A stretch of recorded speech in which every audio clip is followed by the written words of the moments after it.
two different things, or you could be getting both. So let's watch this video, which is going to explain in more depth. Ladies and gentlemen, today we're looking at the very, very magical world of PRS and PPL, which in case you didn't know are two royalty collecting organisations for songwriters, session musicians and record labels. Who needs a PRS licence? Great question.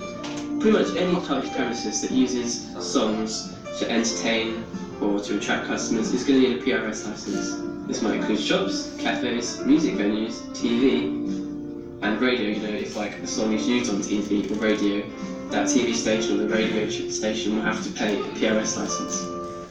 So, this college has a PRS licence. Why do we have a PRS licence? Because we play other people's music here. Ooh. And the only reason why I don't fill in loads of forms saying all of the artists that we're covering in the venue when we're doing a show that people are paying money for is because we don't make a profit.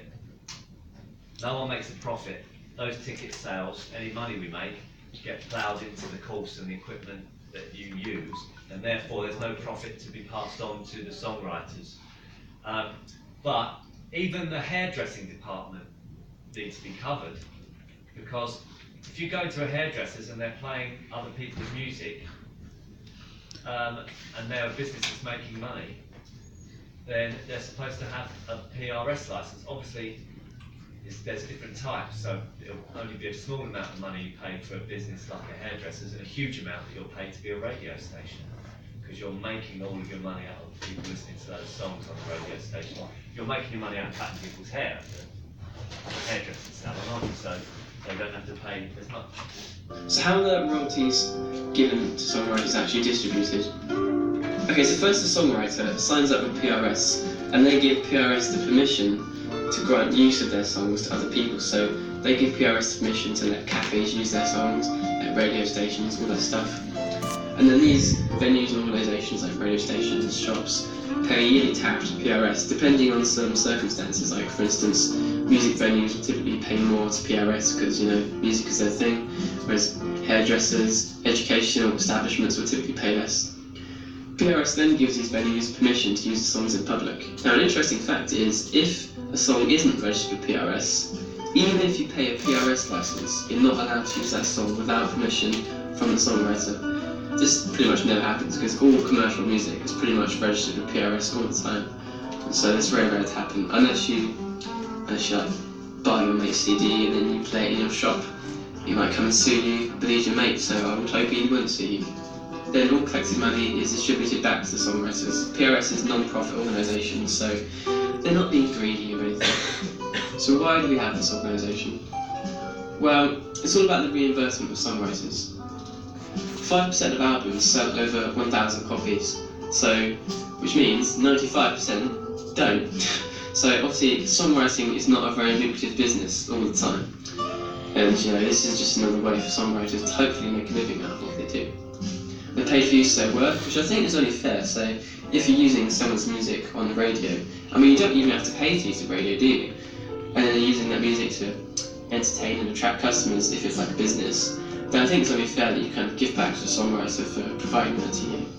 For a lot of songwriters, this is the main or only source of income, because even big labels and big artists typically won't pay massive amounts of cash just to get a song. Typically, unless the artist or label has commissioned the songwriter to write a song, what the label will typically do is find that song that's good for that artist, match them together, and then the way that the songwriter is reimbursed is he gets the royalties from when it's played on the radio and live and stuff like that. So what about PPL? Well, PPL is basically the same thing, kind of structure. Typically, in any kind of public premises, shops, cafes, music venues, TV and radio, you will need a PPL licence.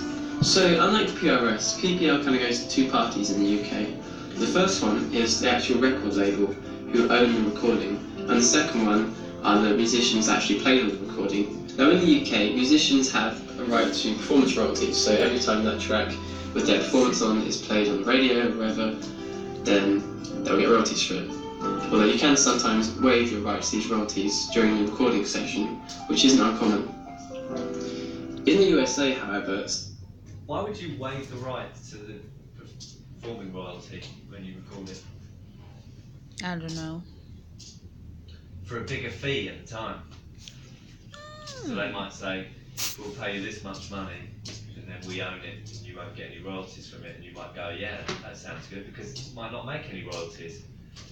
And so some session musicians will just get paid for playing that day and will never see any money because that's what they've signed up for. Other musicians, especially if you're in a kind of a pop band or something, then you want to receive those royalties to what you're playing on the record. But the record company, you might owe them a lot of money and you won't see any money until you paid them back. You see what I mean? Mm. The record company front out all the money to publicise the band, to fly you around, to record, to distribute your record, and all the royalties that come in got to pay the record company back first before you start making a profit. So there's a big history in the business of record companies stitching up musicians, you know, and having contracts weighed heavily in their favour, making lots of money out of the musician before the musician sees any of that money. Andy, you know Andy? He used to work for this little record company, and they didn't have very many big artists.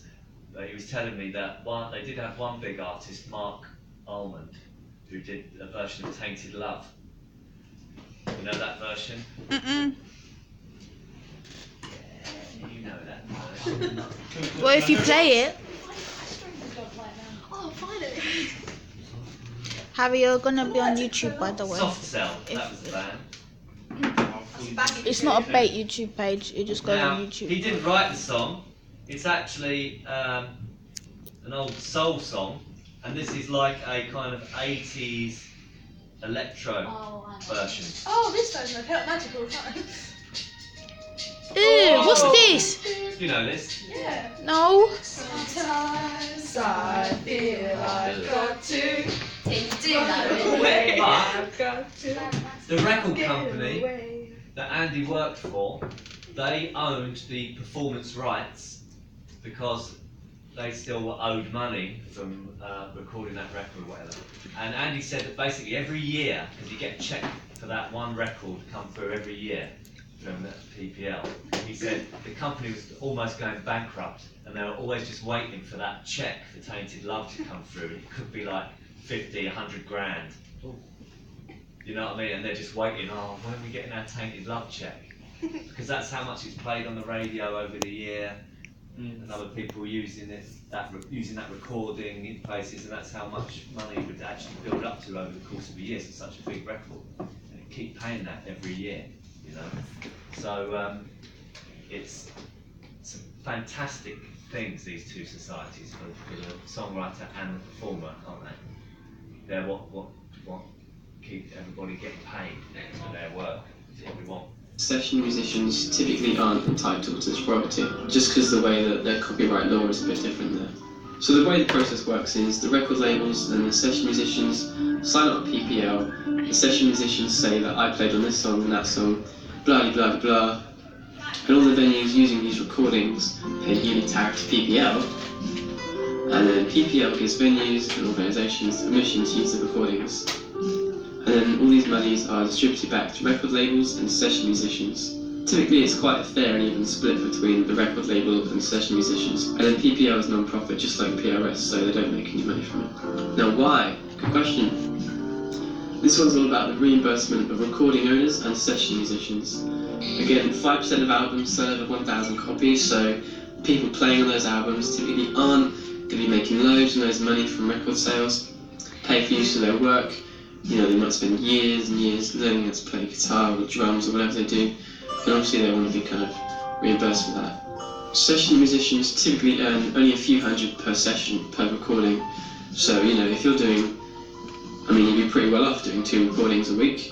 You might earn 600 a week, that's not too bad, I suppose, but you know, there's going to come a time when work's going to be short, you're going to be ill for a while. It's not steady source of income, definitely, especially when you get older, things happen. And so these royalties, obviously you have historical royalties all the way back, where songs still being played, like classics like Michael Jackson, all those session musicians will still be getting paid this very day for what they did back then. And so that obviously provides them with a steadier source of income. Thank you. That record company, how much of that money you get as an artist. So that's one revenue stream, and these are two completely different ones. One if you've written the song, and one if you've performed on it. So here is a kind of a graphic representation of how money works within the music industry. Have a look at. Mention some of the things that we've been talking about in these sessions. I'm sure Dimitri will know what any of these things are. Wait, are we doing this all day? Well, we're doing it until we finish. We won't be here late, but I'm sure we will be here after lunch for a bit. Oh, you wanna do this? Okay.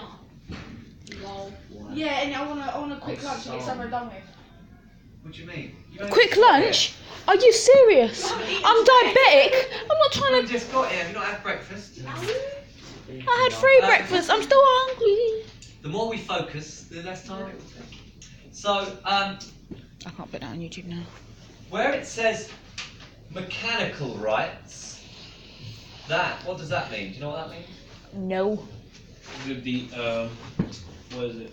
The one that records it. So, yeah, the actual recording, the CD, the MP3, or the vinyl, that's what you call the mechanical rights. And then performing rights over the other side there, that's what we were just talking about for the PPR, PRS and PPL, you see? So the songwriter in the middle here will get paid by performing rights either directly or to the publishing company, which we were talking about last week, that the songwriter is signed to, and then to the songwriter. And again, mechanical rights will come from the other side there, in the same way from the actual selling of the physical record, although it's not always physical these days, sometimes it's just digital, but from the selling of someone actually purchasing that piece of music for their own personal use. And you can see at the bottom, of course, radio stations, bars, concerts, venues, film, TVs and ads, they all pay into either the performing rights, the publishing companies, or the mechanical rights, depending on how they're using the particular piece of music. So they're all the revenue streams that come to the songwriter. But of course, the artist up here could be the songwriter as well, as the artist. Is there anything on here, any of these boxes, that don't make any sense to you? We've